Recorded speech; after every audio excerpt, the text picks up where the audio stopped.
स्वागत है आप सभी का एक बार फिर से लाइव सेशन में भारत और श्रीलंका के बीच 3 मैचों की वनडे सीरीज का आखिरी और एक तरीके से निर्णायक मुकाबला खेला जा रहा है आर प्रेमदासा स्टेडियम कोलंबो में। और इस मुकाबले की बात करें तो इस मुकाबले में एक बार फिर टॉस जो है वो श्रीलंका ने जीता और पहले बल्लेबाजी करने का फैसला किया। श्रीलंकाई टीम ने पहले बल्लेबाजी करते हुए स्कोर बोर्ड पर लगा दिए 248 रन। भाई कुछ ठीक नहीं लग रहा है मुझे आज। पहले 230 फिर 240 और अब 248। 7 विकेट के नुकसान पर 248 रन लगाए। टीम इंडिया को इस मुकाबले को जीतने के लिए 249 रनों की जरूरत है।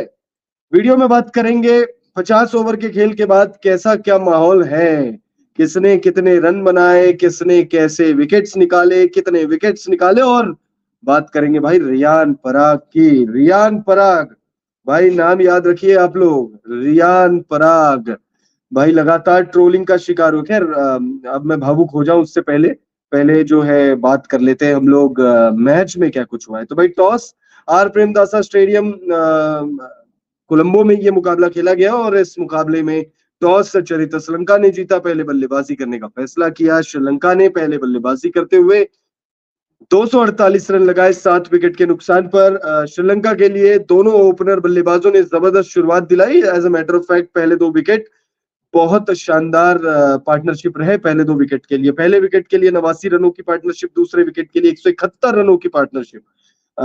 171 नहीं, माफी चाहूंगा, 80-82 रनों की पार्टनरशिप। टोटल 171 रनों तक 2 विकेट गिरे थे। यानी कि ऐसा लग रहा था एक वक्त कि शायद 300 350 का आंकड़ा बड़ी आसानी से, बहुत आराम से, बहुत ज्यादा मशक्कत न किए बगैर 300-350 रन जो है वो लग जाएंगे। श्रीलंका की तरफ से पथुम निशंका और अविष्का फर्नांडो ने जबरदस्त बल्लेबाजी की।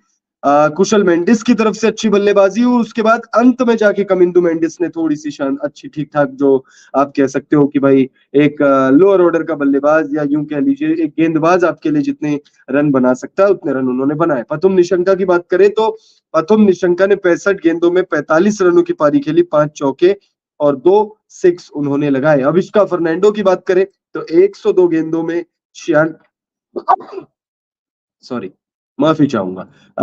अविष्का फर्नांडो ने 102 गेंदों में 96 रनों की पारी खेली, 9 चौके उन्होंने लगाए, 2 6 उनकी पारी के दौरान हमने देखा। 94.12 की स्ट्राइक रेट से उन्होंने बल्लेबाजी की। विकेट कीपर बल्लेबाज कुशल मेंडिस ने 82 गेंदों में 59 रनों की पारी खेली है, 4 चौके उन्होंने लगाए। 71.95 की स्ट्राइक रेट से उन्होंने जो है बल्लेबाजी की। चरित श्रीलंका 10 रन बनाकर आउट हो गए 12 गेंदों में। Sadeera summer Vikrama golden duck का सामना किया। जेनिथ लियाइंगे की बात करें तो 12 गेंदों में 8 रन। दुनित वालेलिगा 3 गेंदों में 2 रन। कमिंदु मेंडिस 19 गेंदों में 23 रनों की पारी खेलकर नॉट आउट लौटे और नॉट आउट लौटे हैं तीक्ष्णा 4 गेंदों में 3 रन बनाकर। गेंदबाजों की बात करें तो भाई रियान पराग को छोड़कर किसी भी गेंदबाज ने एक से ज्यादा विकेट नहीं निकाले हैं। मोहम्मद सिराज, अक्षर पटेल, वॉशिंगटन सुंदर और कुलदीप यादव, इन चारों गेंदबाजों को एक एक सफलता मिली है। तो 3 सफलताएं डेब्यूटेंट रियान पराग के नाम। 9 ओवर का उनका स्पेल रहा, 6 की इकॉनमी से उन्होंने गेंदबाजी की, 54 रन खर्च किए, लेकिन 3 विकेट उन्होंने निकाले। और सबसे महत्वपूर्ण विकेट अगर किसी ने निकाला है तो आप कह सकते हो वो रियान पराग ने ही निकाला है। अविष्का फर्नांडो का विकेट 96 पर वो बल्लेबाजी कर रहे थे, तब रियान पराग ने उन्हें एलबीडब्ल्यू कर चलता किया। पथुम निशंका 45 रन बनाते हैं, अविष्का फर्नांडो 96 रन बनाते हैं, कुशल मेंडिस 59। उसके बाद सिर्फ 2 ऐसे बल्लेबाज रहे जिन्होंने 10 का आंकड़ा पार किया और सिर्फ एक बल्लेबाज कमिंदु मेंडिस 20 के आंकड़े को पार करने में कामयाब रहे। जबरदस्त कलेक्टिव एफर्ट्स आप कह सकते हो। और जिस मैदान पर यह मुकाबला खेला जा रहा है उस मैदान के हिसाब से इतने रन मेरे हिसाब से इनफ है। श्रीलंका की टीम को भी ऐसा लग रहा होगा कि इनफ है, लेकिन आज गौतम गंभीर और रोहित शर्मा ने बहुत अच्छी स्ट्रैटेजी लगाई है। बल्लेबाजों को देखते हुए टीम बनाई गई है। टीम इंडिया में 8 ऐसे नाम हैं जो प्रॉपर बल्लेबाजी करना जानते हैं। अगर आप भारतीय बल्लेबाजों, अगर प्लेइंग 11 की बात करें तो रोहित शर्मा, शुभमन गिल, विराट कोहली, ऋषभ पंत, श्रेयस अय्यर, उसके बाद रियान पराग, शिवम दुबे, अक्षर पटेल, वॉशिंगटन सुंदर तक 9 बल्लेबाज और कुलदीप यादव भी ठीक ठाक बल्लेबाजी कर लेते हैं। तो यानी सिर्फ एक मोहम्मद सिराज ऐसे प्लेइंग 11 में एक नाम है जो बल्लेबाजी करना नहीं जानते हैं उस लेवल पे, या आप उन पे भरोसा नहीं दिया। देखिए, भरोसा तो खैर कुलदीप यादव पर भी अगर आप करके बैठोगे तो फिर वो गलत बात है, लेकिन कुलदीप यादव लप्पे लगा सकते हैं और कॉन्फिडेंटली लगा सकते हैं। मोहम्मद सिराज छक्के लगा सकते हैं लेकिन वो कॉन्फिडेंटली नहीं लगा पाएंगे, वो आंख बंद करेंगे, बल्ला घुमाएंगे, लग जाएगा अच्छी बात है, नहीं लगेगा कोई बात नहीं। हाँ, लेकिन हाँ, हर्षदीप सिंह की तरह वो लप्पे नहीं लगाएंगे, वो थोड़े से देख दाग के लप्पे लगाएंगे। अर्शदीप सिंह का पत्ता कट गया है। आज अगर आप देखोगे तो टीम में सिर्फ एक मोहम्मद सिराज ही एक ऐसे प्रॉपर गेंदबाज है, तेज गेंदबाज, उनके अलावा प्योर तेज गेंदबाज टीम में कोई नहीं है सिराज के अलावा। यानी आप समझ सकते हो, यहाँ पर गौतम गंभीर ने मास्टर स्ट्रोक खेला है, रोहित शर्मा ने मास्टर स्ट्रोक खेला है, प्रॉपर 9 बल्लेबाज है टीम के पास अब 249 रन बनाने के लिए। लेकिन जो दारोमदार है वो रोहित शर्मा और शुभमन गिल के कंधों पर होगा। पहले मुकाबले में भी रोहित शर्मा और शुभमन गिल ने अच्छी शुरुआत दिलाई थी, दूसरे मुकाबले में भी रोहित शर्मा और शुभमन गिल ने अच्छी शुरुआत दिलाई थी, और उसके बावजूद टीम जो है हार गई। पहला मुकाबला टाई रहा। उसके बाद अगर आप देखो तो दूसरे मुकाबले में भी भारतीय टीम ने कोलैप्स झेला, भारतीय टीम कोलैप्स हो गई। भारतीय टीम जो है नहीं हासिल कर पाई जो टारगेट सेट किया गया था। 241 रनों का टारगेट था और 241 भारतीय टीम नहीं बना पाई। 35 रन पर भारतीय टीम पर 35 रनों से भारतीय टीम को हार का सामना करना पड़ा था। आज देखना दिलचस्प होगा कि इस मुकाबले में कैसा नतीजा निकलता है, क्या भारतीय टीम के फेवर में नतीजा आता है या फिर श्रीलंका की टीम एक बार फिर से बाजी मार लेगी।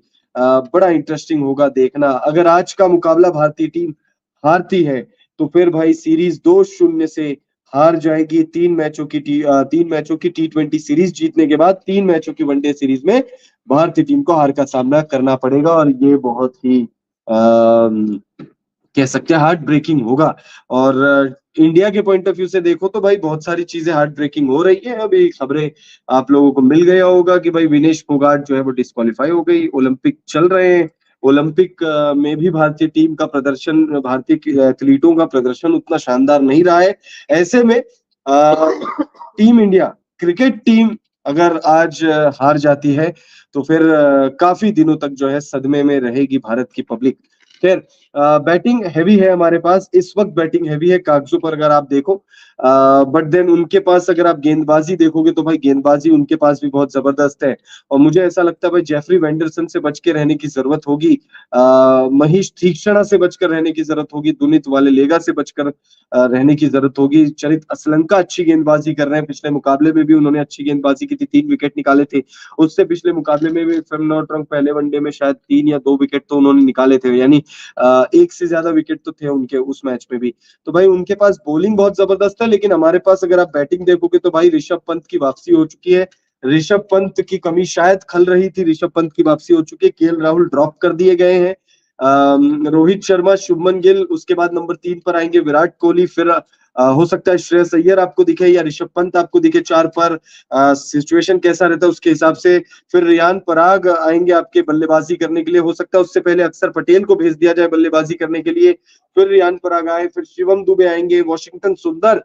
भाई सिचुएशन कैसा रहता है, लेफ्ट राइट तमाम चीजों को देखते हुए बैटिंग लाइनअप में आपको चेंज होता हुआ दिखेगा। लेकिन दूसरे मुकाबले में जो हम हारे हैं, उस हार का बदला अगर लेना है सही मायनों में तो फिर इस मुकाबले को बहुत बड़े अंतर से अगर भारतीय टीम जीतती है तो फिर बहुत मजा आ जाएगा। भारतीय टीम का इस मुकाबले को बहुत बड़े अंतर से जीतना बेहद ज्यादा जरूरी है, क्योंकि भाई हमारी बहुत ज्यादा जो है थूथू हो गई थी यार। श्रीलंका से हम हार गए, श्रीलंका से हम हार गए दूसरे वनडे में। पहला वनडे हम 1 रन नहीं बना पाए यार, मतलब अगर 20, 30, 40 रनों से हम हारते तो चलो समझ में भी आता है, जैसा दूसरा वनडे हम हारे 35 रनों से तो समझ में भी आता है। 14 गेंदों में 1 रन चाहिए, और भाई यार वो मुकाबला क्यों हारे हम। खैर ठीक है, अब हार गए तो हार गए। बट देन अगर आज भारतीय टीम को उन तमाम जख्मों पे नमक जो रगड़ने का काम नहीं करना है तो फिर बड़ी बड़े अंतर से इस मुकाबले को जीतना होगा। 1-2 100 आने चाहिए, मतलब 2 तो 2 भी आ सकते हैं, 2 नहीं आ सकते, 2 मुझे लगता है मुश्किल हो जाएगा, लेकिन 100 आना बहुत ज़रूरी है और मज़ा तो तब आएगा जब रोहित शर्मा या विराट कोहली में से किसी का शतक आए। लंबा वक़्त हो चुका है इन दोनों के बल्ले से शतक आए हुए। अगर इन दोनों में से किसी एक बल्लेबाज का शतक आ जाता है, तो फिर भाई क्या ही बात हो जाएगी, बल्ले-बल्ले वाली बात हो जाएगी, मज़ा आ जाएगा। ये बहुत ही अच्छी बात होगी। बट आप कमेंट करके बताइए आज के मुकाबले में आपको क्या लगता है भारतीय टीम इस मुकाबले को जीतेगी